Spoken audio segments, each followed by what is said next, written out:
जय श्री राम। अयोध्या कांड अध्याय 12। जब से भरत जी चित्रकूट से लौट कर आए हैं तब से नंदीग्राम में पृथ्वी खोदकर उसमें कुश बिछा पत्तों की कुटी बना वहीं रहते हैं।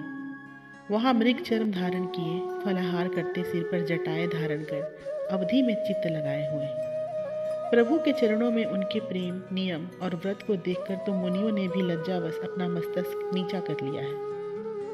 वो प्रभु की पादुकाओं को सिंहासन पर पूज कर बारंबार उनकी वंदना करते हैं और प्रभु प्रेम में भरकर उनकी आज्ञा ले पूर्ववासियों के सब कार्य संभालते हैं। तुलसीदास जी कहते हैं, ज्यों-ज्यों उनके शरीर का तेज बढ़ रहा है त्यों-त्यों उनकी प्रीति बढ़ती जाती है। संसार में भरत जैसा भाई ना कभी हुए हैं, ना हैं और ना भविष्य में ही कभी होंगे। भरत ने भक्ति और भलाई की बहुत अच्छी तरह रक्षा की है। वे स्वार्थ और परमार्थ दोनों ही मार्ग में चलने वाले हैं। सारा संसार उनका जय जयकार करता है। जिस अनन्य व्रत का मुनियों को भी मन से भी आचरण करना कठिन है, उसे उन्होंने चातक के समान निभाया। जिसका श्रवण करने से ही सब पाप दूर हो जाते हैं। वे भगवान राम की चरण पादुकाओं को एक सुंदर सिंहासन पर रखे हुए हैं और उनकी आज्ञा का अनुसरण करते हुए सब राजकार्य संचालन कर रहे हैं। आप स्वयं अयोध्या में नहीं हैं और भाई वन में हैं। इस शोक रूप दाह से वे जलते रहते हैं। तुलसीदास जी कहते हैं, इस प्रकार भरत और रघुनाथ जी की समता और विषमता अथवा सुगमता और दुर्गमता दिखाई भी नहीं देती। अर्थात भरत जी को अयोध्या का सुख प्रतीत नहीं होता और रघुनाथ जी को वन का दुख नहीं जान पड़ता। भरत जी का रहन सहन मुझे बड़ा प्रिय लगता है, किंतु कहा नहीं जाता।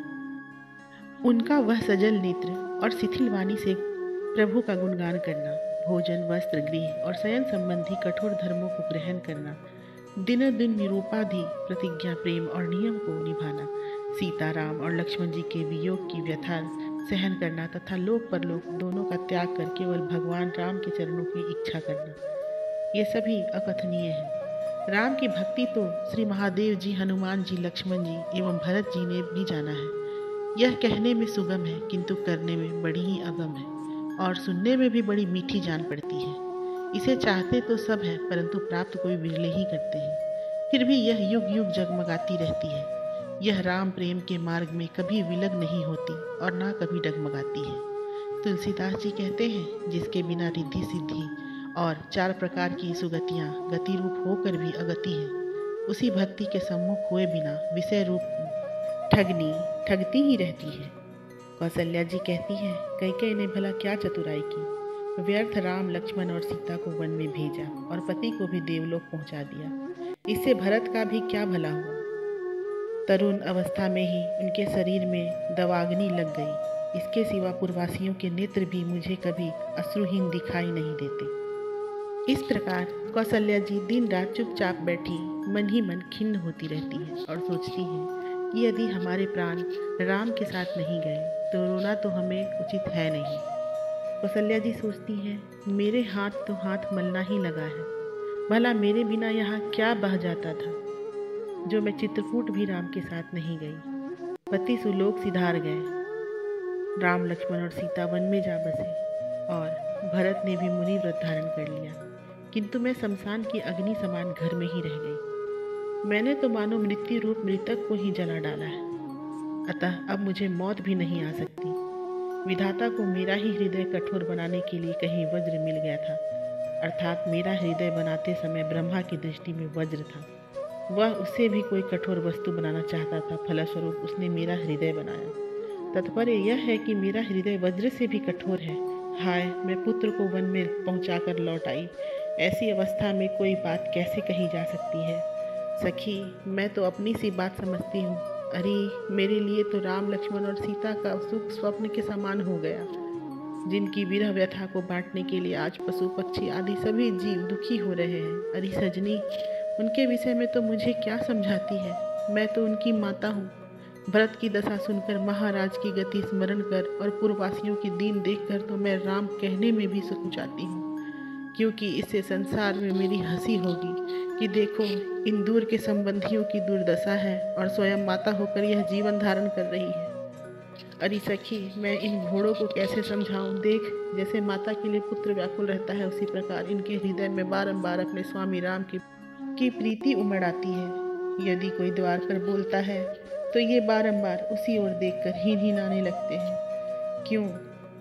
इन्हें मेरे उन करुणा में प्रिय पुत्रों ने बालकपन में ही अपने से हिला मिला लिया था। इनके नेत्र सदा आंसुओं से भरे रहते हैं और ये खान पान को भूलकर सदा सोए हुए से रहते हैं।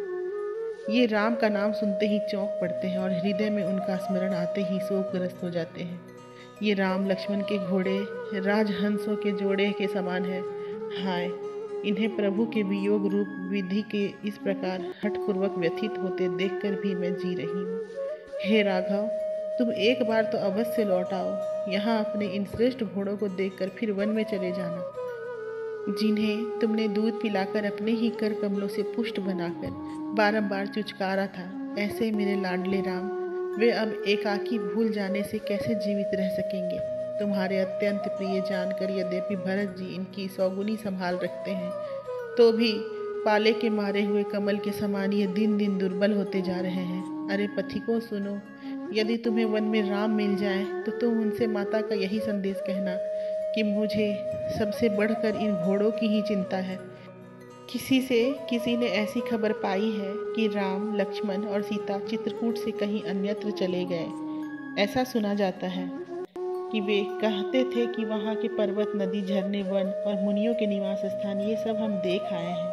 वे सब कहने, सुनने और स्मरण करने में भी सुखदायक है तथा मन को भी बड़े सुगम और प्रिय जान पड़ते हैं। इस पर कोई अन्य नागरिक कहने लगे, देखो, वाम विधाता ने बड़े अवलंब को तोड़कर यह विषम विषाद बढ़ा दिया कि जो मनोहर बालक सिरस सुमन के समान सुकुमार थे, उन्हें विंध्याचल पर चढ़ना पड़ा।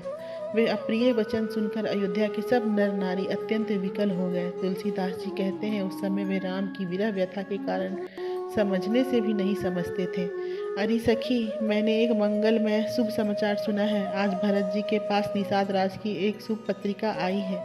हे आली, वह कुशल क्षेम पत्रिका कुंवर भरत जी ने तुरंत ही कुलगुरु वशिष्ठ जी के पास भेज दी थी और कृपालु गुरु जी ने उसे हर्ष और आदर के साथ नगर में घर घर सबको सुनाया है।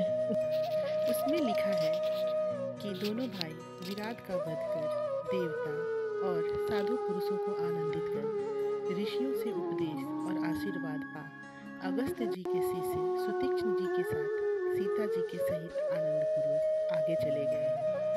और इस समय विंध्याचल और रेवा अर्थात नर्मदा नदी के बीच एक सुगम सुभीति के स्थान पर पत्तों की कुटी बनाकर बसे हुए हैं। तुलसीदास ने भी रघुनाथ बटोही की यह पंथ कथा अर्थात गुरु और पुराण आदि से सुनकर गाई है।